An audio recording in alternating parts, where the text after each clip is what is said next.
All right, let's try it. See how far I can get before I fall or have to walk. I bet it's not very far. Here we go.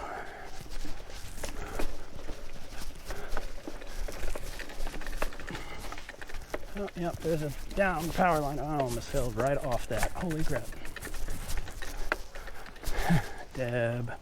Dab, dab, dab, dab, dab, dab. Oh, that was a pedal. Okay. Some of these are kind of tight. You got to watch these rocks. They'll get your pedals.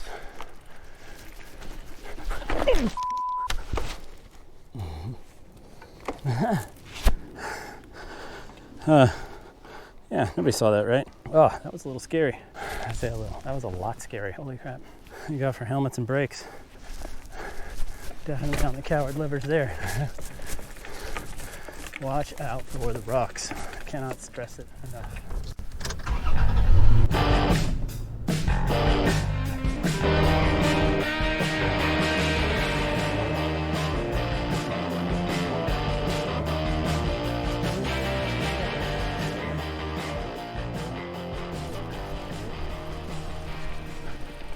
I can go up this way. I can.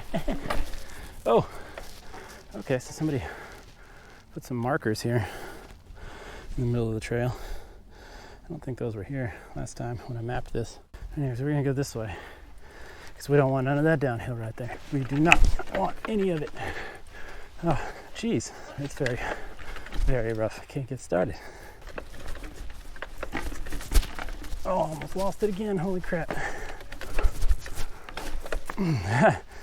This is not a biker-friendly trail. This thing is probably rougher than that one over at Miller Springs. To be honest, not my favorite section. But I wanted to show you guys the park, so here we go. Oh! Okay. This is nonsense. Is it doable? Sure. Is it meant for hikers and not bikers? Absolutely. Like, some of this is so tight, I'd probably bang my bars unless you have like precision skills of navigating these trails. I think I got cedar slobber in my shoes. Cedar slobber. That's a new word. I'm coining the term. You heard it here first. It's just rotted and withered cedar leaves that cover the ground here. You know, the part that chokes out all the vegetation. As you walk through it, it bounces and gets in your shoes, and it's basically like a constant source of dirt in your shoes or something, but it's cedar leaves. Like, I think I could ride this, but God, I am so tired right now. These rocks are killer. I've ridden it once, but I do think I got off and walked quite a bit of it, to be fair, because this is like, I don't know, maybe I'll go back and make this black. It's like, you can't really mess up here. You better be wearing a helmet too, because if you go OTB, get your head on these rocks, it'll ruin your day real quick. But there's part of this trail up here I wanted to get to. It kind of cuts around through the trees up on top of the ridge, and it's not so ridiculous. And you know, like I said last time, a few episodes ago, for me, just as much about getting out in nature and exploring than anything else. And if you got to get off and walk a little bit, there's nothing wrong with that whatsoever. Absolutely nothing wrong with that. Now, am I ever going to become the world's greatest bike rider, trail rider, downhill racer extraordinaire? No.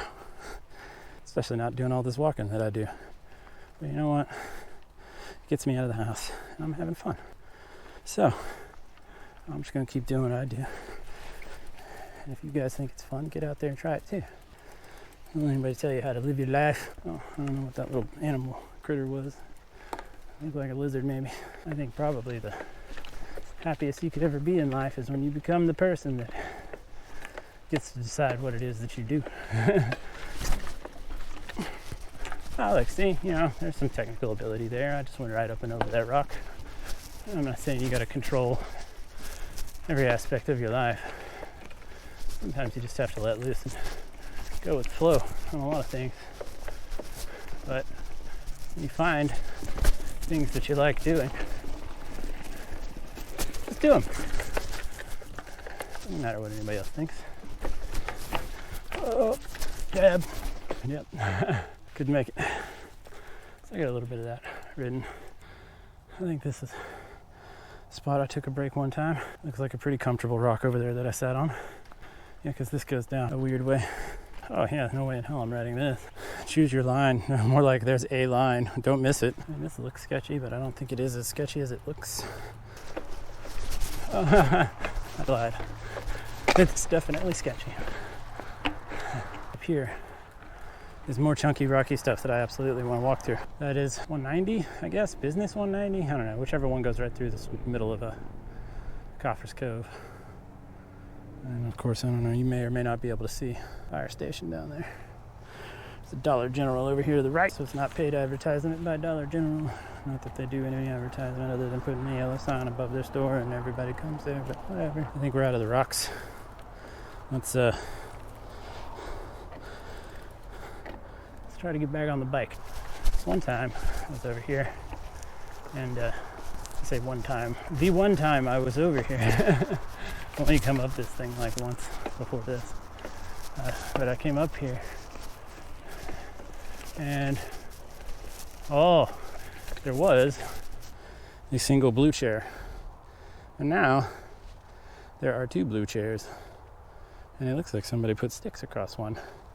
So people are coming out here. It's kind of strange, the things you find out in nature. A little bit of torn up Garbo chair there, and it's multiplied and somebody's messed with it, and I think the last time I was up here was several months ago, so it's just kind of strange, the things that you find while you're out exploring.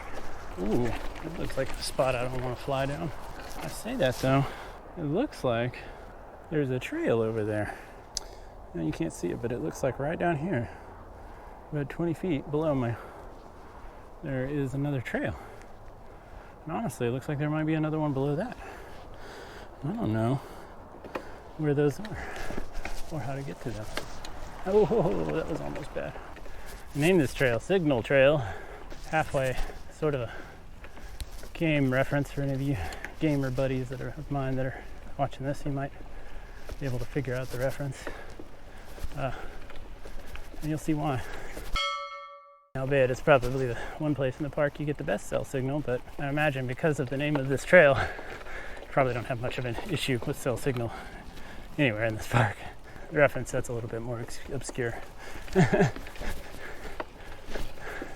It's one particular game that I know a few people watching right now probably play, but not a lot. I am getting tired, folks. I don't know if I can make it all the way back to my car. I might have to lay down and take a nap until tomorrow. Good thing I brought my tent with me. Just kidding. Oh man, my neck is getting sore. This looks like as shady as any place. Take a break and drink some water. I'm sure glad that I brought that protein bar with me, but I was so tired from recording that first couple of trails that I had to eat everything. So I am up here without an emergency ration. And albeit my rations that I brought with me were a protein bar and a cereal bar. So not a whole lot of help in survival, but they're great for a day of getting through the trails. So here's that one little area where the rocks were piled up in the middle down there. I don't know if you can see it. I guess thus here begins Jackrabbit Run, as I named it. Jackrabbit, because one time I saw a jackrabbit running down it.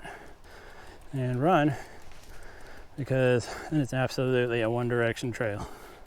It's wide enough if you wanted to walk up it. It's probably not a big deal, but it is steep, it is fast, it is dangerous. Like, you know, that loose rocky stuff, there's a whole section of it that is nothing but like a rock quarry kind of looking pit that is super steep and super loose. If you go down it, you're just you're asking for trouble.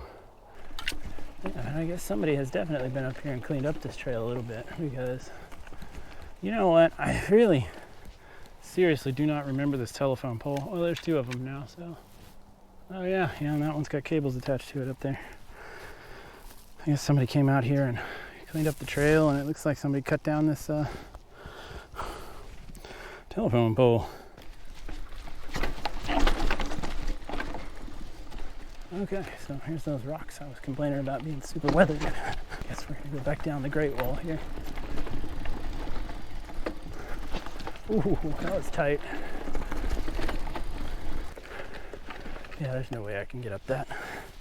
I would have to bunny hop like 3 feet in the air.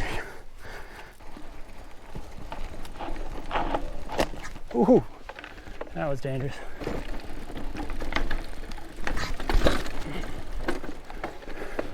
Okay, so I think my skills are getting a little bit better.